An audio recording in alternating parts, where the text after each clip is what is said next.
Hey everyone, today I wanted to do a quick follow-up to the open discussion video that I put out a few days ago regarding the difficulty on Monster Hunter Rise and if it's too easy of a game compared to the previous titles in this series. I specifically asked that day to be able to get as many replies as possible to that video to be able to have a gauge on what are you guys' takes on the actual difficulty on the game, and I got so many replies and I'm extremely grateful for that. And one of the themes that I often saw coming up in the comments was that there were a lot of players who this is their first Monster Hunter game, period. This is their first experience with the franchise in general. And I found it interesting that even after Monster Hunter World's popularity, this was the very first time that they were actually able to freely feel comfortable enough to jump into a game that, for the most part, a lot of people have said has something of a steep learning curve. And even though Monster Hunter World, to a certain degree, was considered to be a rather easier game or an easier entry due to so many quality of life changes, Monster Hunter Rise does seem to be having that and much more. And a lot of the talking points that I'm actually seeing, not just in the comments, but in a lot of other threads and forums, is that there's definitely a whole heck of a lot of newcomers to the series, specifically with Monster Hunter Rise. So today I actually wanted to have an open discussion again regarding how accessible it actually is to not just people who are starting for the first time, but people who actually played Monster Hunter games of previous entries. Not just necessarily World, which I know was the jumping point for a lot of people, but even games like 4, 3, and even 2, maybe even the PSP games if you actually went all the way back. Since the biggest thing that I'm actually seeing people talk about is just how accessible the game is. And I actually want to make this clear distinction. This is not, once again, talking about difficulty, since, that actually did vary from person to person. A lot of the replies that I saw were very specific about just what they expect out of the difficulty themselves. Whereas accessibility or just ease of use directly speaks to just how tailor-made the game is to just welcome newcomers or people who probably forgot a mechanic or two to be reminded of these things, and just how well the game is actually translating all those options and all those menus, which is, man, there's so many menus. If you're actually willing to go into the info tab to be able to just have a direct source of knowledge with detailed information to actually be able to access the information you want to get.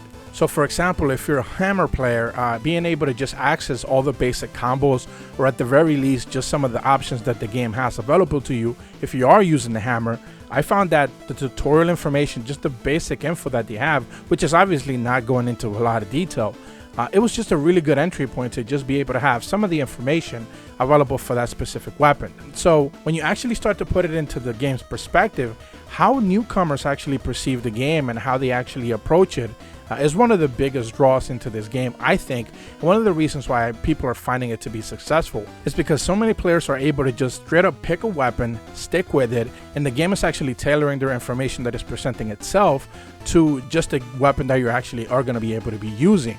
And the fact that everything is tutorialized to a certain degree is just amazing to me. There's just so much information readily available that the game just kind of just dumps off, but they do it in a way that is actually interesting.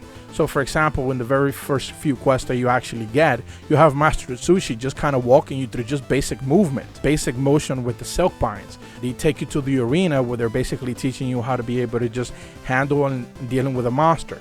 You have very basic things like even the capture mechanic just explained to you in the most easiest way possible. And one of the very first quests that I think a lot of people wouldn't necessarily even know that's an option to begin with, since making a trap and making the bombs and all of that takes a process that you don't necessarily do once you're actually playing the game. But the game is very good at actually explaining that right away, showing players that that is an option, that is something that you can definitely do. I think another feature that gets underutilized by a lot of players is the action bar, because it basically brings up so many menu options to the forefront. So you're basically able to toggle from simple things like being able to ride your Palamute, to doing emotes, to doing custom shoutouts, stickers, the greetings, the poses, calling the bird, taking the pictures, which is most likely the option that a lot of people use it for.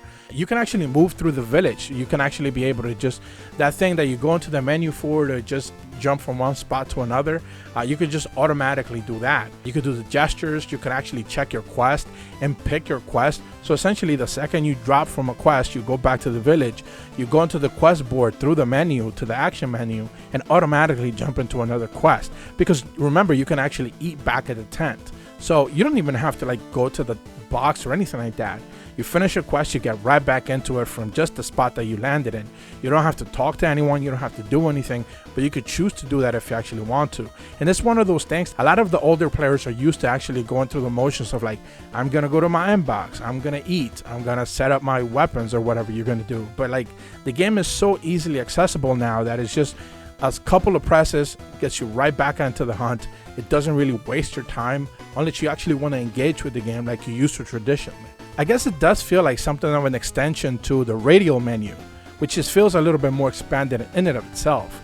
I don't necessarily use it, I'll be very honest about it. I never really got used to it in World, and in this game I kind of just never really set it up, so I'm just still toggling through just the basic options left and right when I'm actually in the middle of a hunt. But I do think the radial menu has always been one of those things where it's like, it kind of just shows off your traditional hunting style. Like if you're just using it, the normal style, you're not necessarily using the radial menu.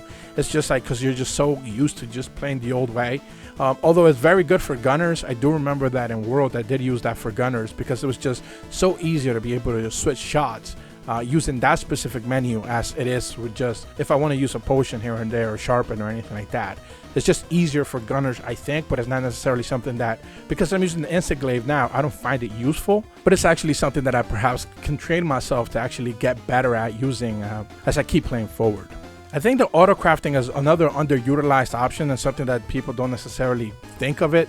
But you know, the fact that you're just automatically picking up herbs and turning them into potions and simple things like that, you can actually set what it is that you actually want to automate and just not ever have to worry about crafting if you just want one specific thing. As long as you pick up the materials, the game does it for you. Also being able to just automatically tell it like, hey, make me 99 potions, and it just does it automatically. That's great. I do remember in the other games you had to manually sit there and hear that noise over and over and over as you had to spam it, where you know, nowadays you don't even have to do that. It's just automatically. It's just those ease of use things, quality of life changes that are just so much better. I think that those things eventually add up, and it makes it like such an easier and better experience for newcomers, where they are probably used to seeing these type of features in other games, but Monster Hunter didn't have them before, and now they're coming into this game and seeing them, and it's like, oh, this is specifically like something that I saw in another game. It's something that I liked, therefore I automatically like this game, or it makes it more appealing for me because I've seen it in other places. The item pouch being also extremely legible is also very clear, and you know, it separates things, you know, so it just makes it easier for you to be able to see like what are the things that you're actually using, what are the things that the game automatically never uses. Again, that's just welcoming to people. It's just an easier thing that you don't necessarily have to worry about. I would like it for it to separate monster parts from like actual usable items. That would probably be something that, you know, in the next Monster Hunter World 2, if they take ideas from these games into the next one, you would imagine that would probably be the next logical step, where they just remove the options from, you know, you ever even having to use toggleable items and just automatically separate them off into another sub window, another sub, you know, menu, or even just, you know, a separate section in that same tab where they're just automatically showing us like, these are monster parts. You're not necessarily going to be using them unless you actually throw them into the bag to craft weapons or items or whatever it is. But other than that, you know, it's just one of those extra things that it makes it easier and more legible to be able to just see the information right away. I think another thing that's very important is just the changes to the armor stats that feel more streamlined. It's easier to understand the tier information than it was in the past. The system is just easy and legible to see. Well, I'm not necessarily crazy about the fact that some armor sets are missing skills, you know, and you have to go through charms to be able to get them, which is actually something that I talked about in my endgame explanation video. But it's basically just one of those things for like, I feel like being able to just get all the information straight from the armor sets directly, specifically when it's just like, I'm looking for one skill that has affinity, and this armor has that. It tells me the clear number of affinity that I'm getting. It says how many tiers I actually need to be able to cap that. It's just very legible. It's very straightforward, where in the past you didn't necessarily get all that information outright. You had to do some math on the side. Also, now that I'm remembering, it's something that I didn't necessarily write down on the list of things that I wanted to mention, but like the fact that you actually see the monster stats now, like directly in the game. It says the ecology, physiology, ailments, and materials, and you automatically just have all that information. Like it tells you like this monster will drop, you know, a sleep sack or a king's crest, and the percentages are based on, you know, clearly if you're targeting or capturing or breaking parts or carving or drop materials, like all that information. You had to go to what, like Kiranico or whatever, like all that is in the game now. Like the fact that just that very basic information, it just helps the ease of use and accessibility to a lot of people just automatically through the roof. The fact that you had to basically go into an external website to be able to get basic information of like, here are what the monsters are actually giving you, and the game is now like, now we actually have it.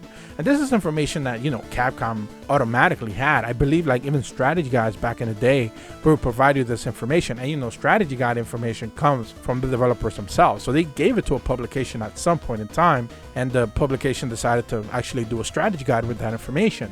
Whereas now, like, that information is in the game. It's just, again, you would imagine, why did it take so long, right? But now it's there. And just, again, that ease of use and access is just so important. So I do think that newcomers see this kind of stuff, and it's like, to them, they probably don't even notice it because they think it's probably been there all along. But to people who have actually been playing the game, this is a big difference. Like, you just know that you're going to be able to craft an armor set based on the items that you need, and just being able to go into the blacksmith and telling them like, hey, tag this item, I need to be able to gather the materials. And now you could just go into that screen and be able to just see which parts you need to break to be able to just get that item. It's just so useful to actually have. I guess my only real complaint is the Hunter Connect information, which I do find it still to be a bit confusing. I'm not necessarily thrilled about it. I don't think it's all that helpful to just constantly be getting likes from other people that then you can join their like pseudo room, and if you see them online you can go play with them. I guess it's because I haven't necessarily used it all that much, or I just kind of like ignored it altogether. Yeah, maybe you guys can leave a comment and tell me like how useful it actually is, because I've actually not made too much use of it. And whenever they're like, hey, leave a like for someone, I'm like, should I really? Because I wasn't really paying attention to what they were doing. I was kind of like more focused on what I'm doing, but that's probably just me not doing so much of a great job. I don't know. Do leave a comment if you actually use the Hunter Connect feature, because I haven't really paid attention to it. But ultimately, I do think this is a much more accessible game than any other game in the series history. I do think that a lot of people are finding the enjoyment out of it, especially newcomers. It's because of just the ease of accessibility. The Silkbind attacks are very clearly explained. The fact that the weapons have different combos, they are tailor-made for one specific playstyle. Find a weapon you like, you'll enjoy that playstyle if it suits your needs. You know, all those things are just clearly labeled and explained. And I think that the fact that people are just getting that information outright, it makes it a much more appealing package for people to actually not just play, but stick around with, and a game that you can actually easily recommend to a friend who's probably never tried out the series. Now that doesn't mean that they don't know what the series is. They've probably seen a trailer. I mean, especially since like Monster Hunter World and Rise, the name Monster Hunter gets a lot of appeal. A lot of people have just, they kind of have some sort of context as to what that series is. It's like Dark Souls. You say Dark Souls to someone, they have some sort of context as to what that is. They don't necessarily probably know the details on intricacies or weapon, you know, mechanics or anything like that, but they have some sort of idea as to what the series might be about. And I feel like Monster Hunter has reached that point. But to be able to just recommend this game to people outright on the context of just like its the ease of accessibility and use is so welcoming that, you know, you could just have a good time without anyone trying to handhold you. And then whenever you feel comfortable, you can jump online. I think that speaks volumes to the series. And whatever they do after this is just gonna have to be better, because I can't imagine them actually going back and removing some of these so crucial features that they've actually introduced. But that's going to be it for this video. I hope I actually made a very good point, that the fact that the accessibility for this game is really good, and I hope people are actually finding it helpful. Do leave a comment if this is actually your first Monster Hunter game. I would love to hear from you and actually what it is that you're finding the game helpful to be about. But other than that, thank you guys so much for watching. If you're new to my channel, be sure to leave a like and subscribe. And as always, thank you so much for watching. See ya.